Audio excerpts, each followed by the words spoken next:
Hello guys! Good morning, good afternoon, and good evening! Ayan, nandito na naman tayo para mag-premiere. Shoutout everyone! Ayan guys, iba-vlog ko na naman ang aking asawang mekaniko guys. Ayan, si Marvin Kahibi Vlog. Napakarumi na niyan kasi nasa 5 unit na ang natapos niya sa isang araw. So, hindi pa siya napagod guys kasi may dumating na naman na customer na nagpaayos ng isang tangki ng crudo. So, ayan guys, ang issue niyan ay nabutas pala yan. So ayan, dahil walang atrasan, kahit ano, basta mapirahan si Kahibi ay go. Arat agad si Kahibi guys. Ayan, napakarumi nila kasi dinalian lahat ng unit basta mapasok dyan sa shop guys. Puro dinalian ang mga unit. So, ang natapos nila dyan, bago sila nag-operation sa tangki is 5 unit. 3 dump truck, isang mini dump truck at saka isang mixer. So, na-accomplish nila yan guys sa isang araw.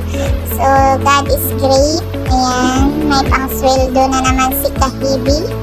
Ayan. So, sa isang buong simana guys or week is yung sahuran ng mga helper namin. Yung isa is medyo may alam na. Saka yung labor niya kasama ng isang chip na din namin is iba-iba yung sahod nila. So yun guys, walang atrasan ng ating mga Kahibi kahit ano pa yan, basta mapirahan at saka wala yan silang guys, basta makaya lang ng kanilang mga powers.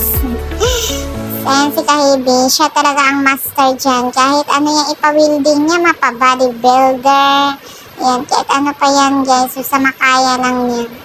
So, ang ginawa ni Kahibi dyan is kinating yung may butas and then pinalitan ng stainless na or bakal ba yung pinalit niya para mabago at saka mapalitan yung nabutas sa tangki.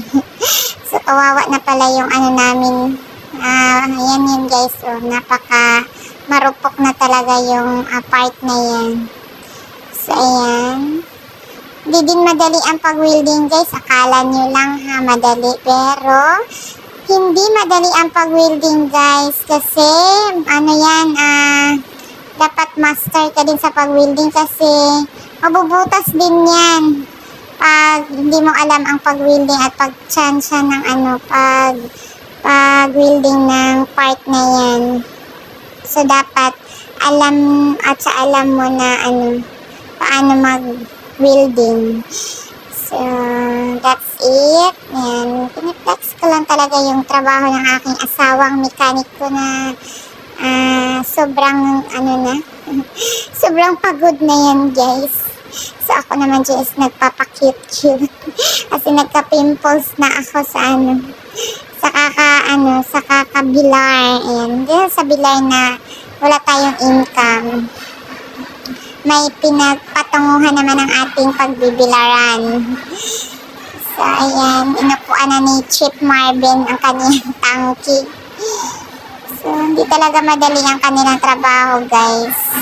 Sobrang hirap. Buong pasensya. Ang sa kanila lang talaga, guys, is huwag mo silang gutumin. Yan talaga ang papel ko dyan. Ayan, so dapat 11 o'clock is nakaluto na ako ng kanin at saka ulam. At saka pagod naman ako guys, alam niyo man na libutar ako. Ako yung taga-bili ng mga pangailangan, mga materials, mga welding rod, mga ganyan. Lahat ng mga kulang sa shop guys, ako talaga ang taga-takbo. Kasi hindi naman pwede si Kahibi siya pa ang bibili kasi wala pa kaming tinda dito sa shop.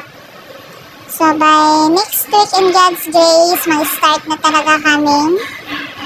So ako talaga ang tuka sa pagtatakbo-takbo ng mga pangailangan dito sa shop.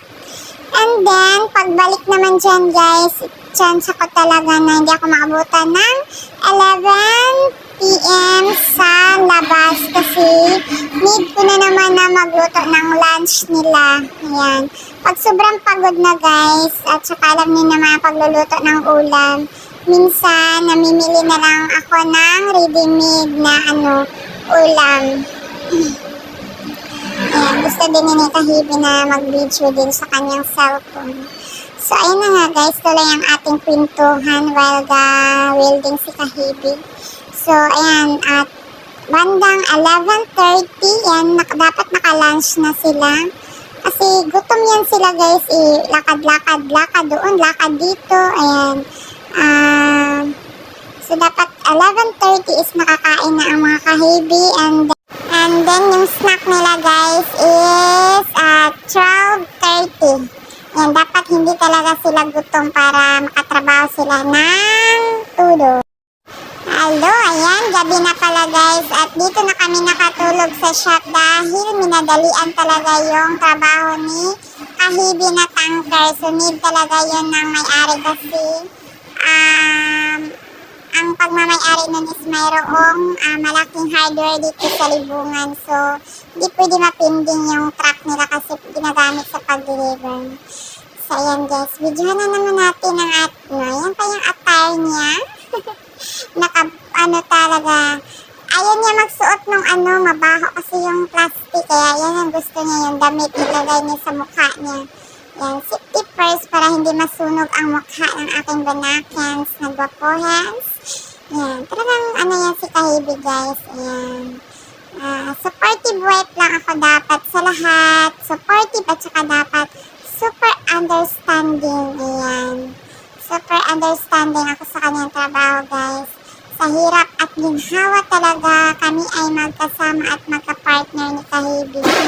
Ayan. So, ayan. Kanina hindi pa na so, ayan guys, patapos na isang isang part na lang ang kanyang welding. Amazed ako sa face ko dito. So, maganda lang talaga yung camera ko guys. Pagpasensyahin na talaga yung camera ko. Hindi ko yan pinelter.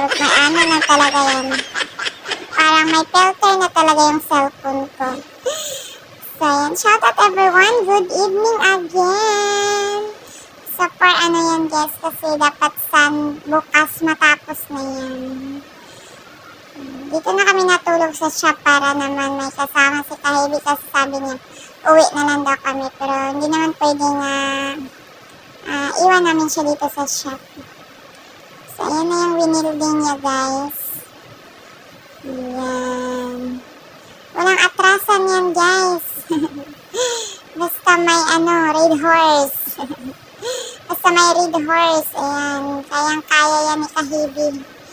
Yan na yung mga vitamins nila eh.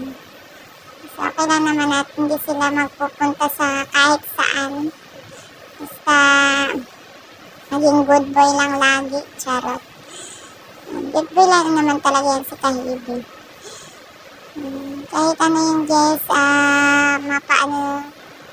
tinatrabaho niya talaga yan ng tudo-tudo ng buong pagmamahal. Dito sa shop may bagong dumating na naman. 2 unit siya.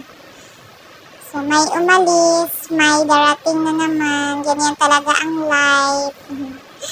May darating, may aalis, may darating. So yan, expected na talaga yan sa buhay natin. Kaya napaka linaw na ng buhay dito sa shop. Ayan guys, thank you ulit sa inyong pagmamahal kay asawa ng mekaniko, Team Kuroda, Team Puyater, sa lahat ng mga silent viewer ng Team Kuroda. Salamat guys sa inyong pagmamahal sa aming lahat. Big shout out at Elizabeth Alphabeti at Elizabeth Minerva. Yan ang aming very supportive na nagmamahal sa amin. Bye bye guys!